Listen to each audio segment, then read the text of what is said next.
ఇక breaking news చూస్తున్నాం. సికింద్రాబాద్లోని సృష్టి టెస్ట్ ట్యూబ్ బేబీ సెంటర్లో భారీ మోసం కలకలం రేపింది. పిల్లల కోసం వచ్చిన దంపతులకు భర్త వీర్యకణాలతో కాకుండా ఇతరుల వీర్యకణాలతో డాక్టర్ గర్భం దాల్చేటట్లు చేసింది.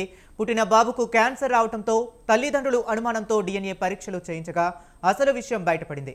దీంతో బాధితులు గోపాలపురం పోలీసులకు ఫిర్యాదు చేశారు. ఫిర్యాదు విషయాన్ని గోప్యంగా ఉంచి పోలీసులు ఆసుపత్రిలో తనిఖీలు చేస్తున్నారు. హాస్పిటల్ అధినేతతో పాటు వైద్యులు సిబ్బందిని విచారణ చేస్తున్నారు. ఇక ఇదే అంశం గురించి మరింత సమాచారాన్ని మా కరెస్పాండెంట్ ఉషా అందిస్తారు. ఉషా, చెప్పండి. హరీష్, సంతానం కోసం తాపత్రయపడుతున్నటువంటి దంపతులు సికింద్రాబాద్ లోని సృష్టి టెస్ట్ ట్యూబ్ బేబీ సెంటర్ కి అయితే వెళ్లారు.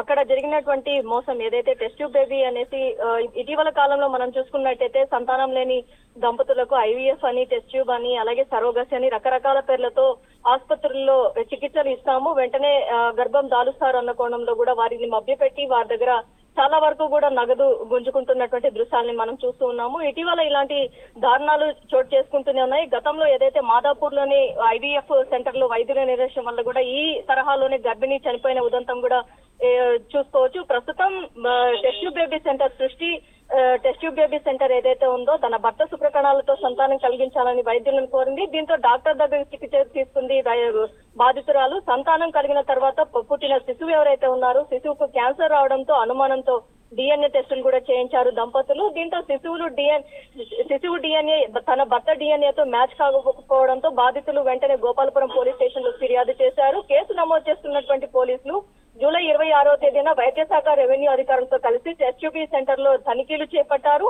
అనుమతులు పరిశీలించడంతో పాటు గతంలో కూడా ఇదే తరహాలో మోసం చేసిన కేసులు ఉన్నట్లుగా కూడా గుర్తించారు. ఎంత మందికి ఇలా ట్రీట్మెంట్ ఇచ్చారు అనే దానిపై కూడా పోలీసులు ఆరా చేస్తున్నారు. మొత్తం మీద లక్ష్మీ పెరుమాళ్ ఏదైతే ఈ కేసుకి సంబంధించి మొత్తం కూడా ఈ వ్యవహారంలో north zone DCP Sadhana Lakshmi Perumal, RDO Sairamu, DHMC doctor Venkati ఆధ్వర్యంలో హాస్పిటల్ కి చేరుకుని తనిఖీలు కూడా నిర్వహించారు.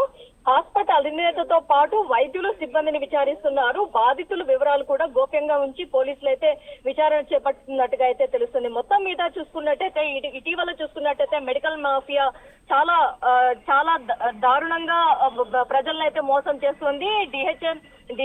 DHMC డిపార్ట్మెంట్ కావచ్చు, అలాగే పోలీసులు కావచ్చు, చాలా వరకు కూడా ఈ కేసుల్ని డీల్ చేయడంలో కూడా విఫలం అవుతున్నారు. బాధితుల పక్షాన మాత్రము పోలీసులు కానీ, అటు వైద్య శాఖకు సంబంధించినటువంటి డిపార్ట్మెంట్ కానీ బాధితుల పక్షాన ఉండకపోవడం కూడా ఇక్కడ గమనార్హంగా కనిపిస్తోంది. Harish. Right, thank you Usha.